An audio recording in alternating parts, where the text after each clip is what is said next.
کیا آپ جانتے ہیں کہ قائد اعظم کو پہلے ہی اپنی صحت کے بارے میں شدید مشکلات کا سامنا تھا، لیکن انہوں نے یہ بات زیادہ تر لوگوں سے پوشیدہ رکھی۔ قیام پاکستان کے بعد قائد اعظم محمد علی جناح دن رات ملک کی تعمیر میں مصروف رہے۔ وہ مسلسل سرکاری اجلاس، مہاجرین کے مسائل اور ریاستی معلومات پر کام کرتے رہے۔ پاکستان ہر قدم پر رہنمائی کی ضرورت تھی اور قائد اعظم محمد علی اپنی کمزور صحت کے باوجود ذمہ داریاں نبھاتے رہے۔ لیکن ایک سوال آج بھی تاریخ میں پوچھا جاتا ہے، اگر قائد اعظم کچھ اور برس زندہ رہتے تو کیا پاکستان کی ابتدائی مشکلات مختلف انداز میں حل ہوتی تھی؟ 11 اگست 1947 کو پاکستان کی دستور اسمبلی سے اپنے تاریخی خطاب میں قائد اعظم محمد علی جناح نے قانون کی بالادستی، مذہبی آزادی، شہریوں کی برابری پر زور دیا۔ انہوں نے واضح کیا کہ ریاست کی ذمہ داری اپنے تمام شہریوں کے حقوق کا تحفظ بنانا۔ لیکن آزادی کے صرف 1 سال بعد ایسا کیا ہوا جس نے پوری قوم کو سوگوار کر دیا؟ 11 ستمبر 1948 کو قائد اعظم محمد علی جناح کا انتقال ہو گیا۔ ان کی وفات پاکستان کے لیے ایک بہت بڑا صدمہ تھی، کیونکہ ملک ابھی ابتدائی دور سے گزر رہا تھا اور کئی اہم قومی ادارے تشکیل کے مراحل میں تھے۔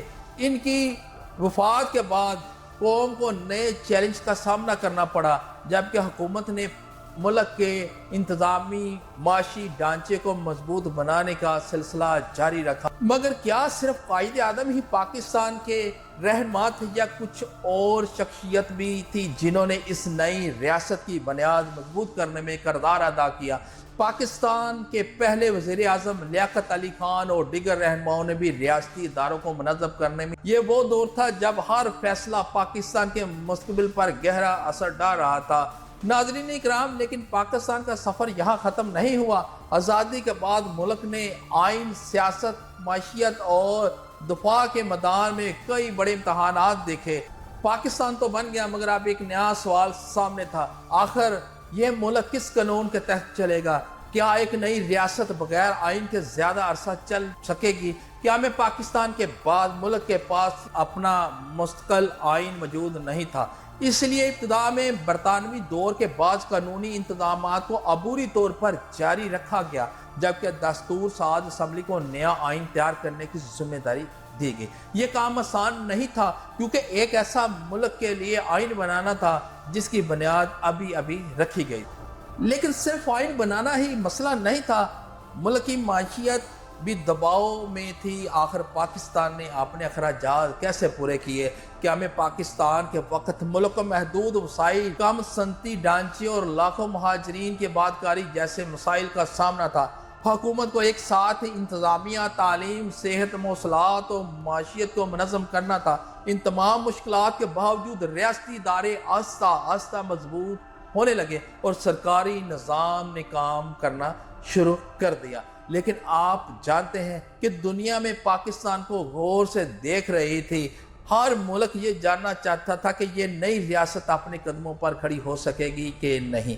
پاکستان نے آزادی کے بعد مختلف ممالک کے ساتھ سفارتی تعلقات قائم کرنے شروع کیے، اقوام متحدہ میں اپنی موجودگی مضبوط کی اور عالمی سطح پر ایک خود مختار ریاست کے طور پر اپنی شناخت بنوائی۔ اسی دوران دفاعی اداروں، خارجہ پالیسی، انتظامی ڈھانچے کو بھی مزید منظم کیا گیا۔ مگر ایک سوال لوگوں کے ذہن میں آتا ہے، اتنی مشکلات کے باوجود پاکستان آخر قائم کیسے رہا؟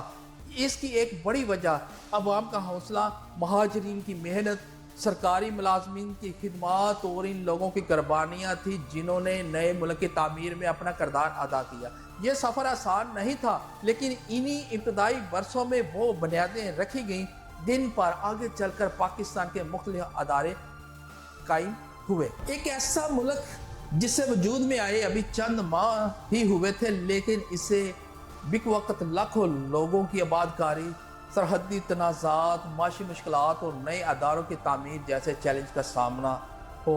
کیا کوئی بھی ریاست اتنے بڑے امتحانات سے گزر کر قائم رہ سکتی ہے؟ 1948 تک پاکستان کے بیشتر سرکاری ادارے اپنی بنیادی شکل اختیار کر رہے تھے، مختلف محکمے قائم کیے جا رہے تھے، جبکہ مہاجرین کو مستقل رہائش اور روزگار فراہم کرنے کی کوشش کی جا رہی تھی۔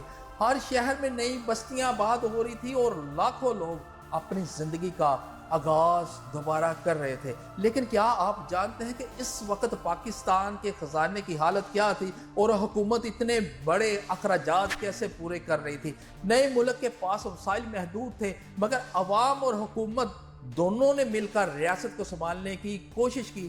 کسانوں نے کھیتوں میں کام جاری رکھا، تاجروں نے کاروبار دوبارہ شروع کیے، جبکہ سرکاری ملازمین نے کم وسائل میں اپنے فرائض انجام دیے۔ یہی وہ دور تھا جب پاکستان کی معیشت کی ابتدائی بنیادیں مضبوط ہونا شروع ہوگی۔ لیکن ایک حقیقت ایسی بھی ہے جس کا ذکر اکثر مختصر انداز میں کیا جاتا ہے۔ آزادی صرف سرحد حاصل کرنے کا نام نہیں، بلکہ ایک پوری قوم کی ذمہ داری کا آغاز بھی ہوتی ہے۔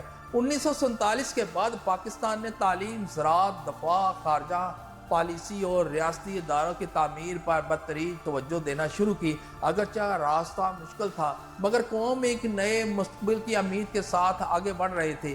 ہر آنے والا سال نئے امتحانات بھی لایا اور نئی کامیابیاں بھی لایا۔ لیکن کیا 1947 کی کہانی صرف ماضی کی ایک یاد ہے یا آج بھی سال سے کچھ سیکھا جا سکتا ہے؟ تاریخ ہمیں یہ بتاتی ہے، یہ سکھاتی ہے کہ قومیں صرف زمین سے نہیں بنتی، بلکہ اتحاد، قربانی، محنت اور مضبوط اداروں سے ترقی کرتی ہیں۔ 1947 ہمیں یاد دلاتا ہے کہ آزادی حاصل کرنا ایک مرحلہ تھا، جبکہ اسے مضبوط بنانا ایک مسلسل ذمہ داری ہے۔ ناظرین اکرام، لیکن ہماری کہانی ابھی ختم نہیں ہوئی۔ 14 اگست 1947 آدھی رات گزر چکی تھی، دنیا کی نظریں برصغیر پر جمی ہوئی تھی۔ صرف چند لمحوں بعد ایک نئی ریاست وجود میں آنے والی تھی، لیکن اس رات کراچی میں آخر کیا ہو رہا تھا؟ ناظرین اکرام، کراچی کو پاکستان کا پہلا دارالحکومت بنا دیا گیا۔ سرکاری عمارتوں میں غیر معمولی سرگرمیاں تھیں۔ حکومتی اہلکار، سیاسی رہنما اور غیر ملکی نمائندے اس تاریخ کے لمحے کے لیے منتظر تھے۔ یہ صرف اقتدار کی منتقلی نہیں تھی، بلکہ ایک نئے باب کا آغاز تھا۔ اسی دن نئی حکومت نے ملک کے انتظامی معاملات سنبھالنے کا آغاز کیا۔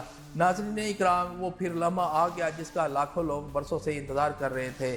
پاکستان کا قومی پرچم سرکاری عمارتوں پر لہرا دیا گیا۔ مختلف شہروں میں لوگوں نے خوشی کا اظہار کیا، دعائیں کی اور ایک آزاد وطن کے قیام پر اللہ تعالیٰ کا شکر ادا کیا۔ اگرچہ کئی علاقوں میں حالات مشکل تھے، لیکن آزادی کی خوشی ہر طرح محسوس کی جا رہی تھی۔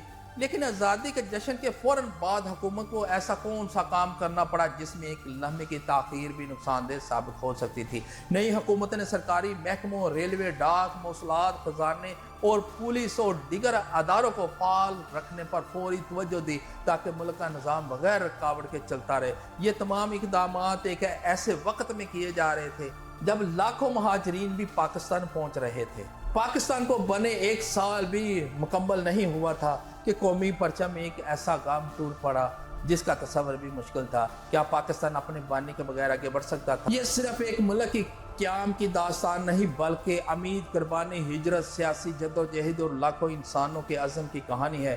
یہ وہ تاریخ ہے جس نے جنوبی ایشیا کا نقشہ بدل دیا۔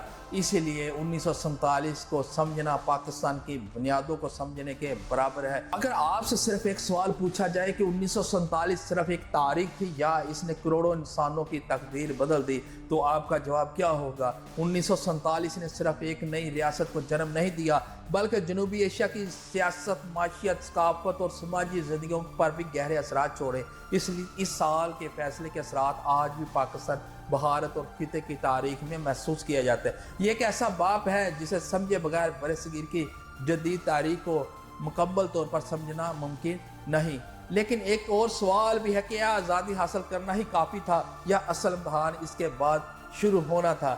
کسی بھی نئی ریاست کے لیے آزادی صرف آغاز ہوتی ہے، اس کے بعد مضبوط ادارے، قانون کی حکمرانی، تعلیم، معیشت اور قومی یکجہتی جیسے شعبے ملک کے مستقبل کا تعین کرتے ہیں۔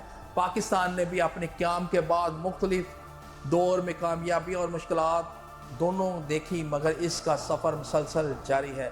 آج ہم 1947 کو یاد کرتے ہیں تو ہمیں صرف سیاسی واقعات ہی نہیں بلکہ عام لوگوں کی قربانیاں بھی یاد رکھنی چاہیے۔ وہ خاندان جو اپنے گھر چھوڑ کر نئے وطن آئے، وہ لوگ جنہوں نے نئے شہروں کو آباد کیا، سرکاری ملازمین جنہوں نے محدود وسائل میں ادارے قائم کیے، اور تمام افراد جنہوں نے نئے ملک کی تعمیر میں حصہ لیا۔ تاریخ ہمیں بتاتی ہے کہ قومی اتحاد، محنت، برداشت، انصاف، مضبوط اداروں کی بنیاد پر ترقی کرتے ہیں۔ ماضی کو جاننا صرف معلومات حاصل کرنا نہیں بلکہ مستقبل کے فیصلوں کو بہتر بنانے کا ذریعہ ہے۔ اس لیے 1947 کو یاد رکھنا صرف ایک قومی روایت نہیں بلکہ اپنی تاریخی شناخت کو سمجھنے کا ایک اہم ذریعہ بھی ہے۔ 1947 کی یہ داستان امیر، جدوجہد، ہجرت اور ایک نئے وطن کے قیام کی کہانی، اس تاریخ کے مختلف پہلو آج بھی تحقیق اور مطالعہ کا موضوع ہیں اور ہر نسل اسے اپنے زاویے نظریے سے سمجھنے کی کوشش کرتی ہے۔ اگر آپ کو یہ ڈاکومنٹری پسند آئی تو ویڈیو کو لائک کریں، ہمارے چینل کو سبسکرائب کریں اور دوستوں کے ساتھ شیئر کریں۔ ملتے ہیں نیکسٹ نئی ڈاکومنٹری کے ساتھ۔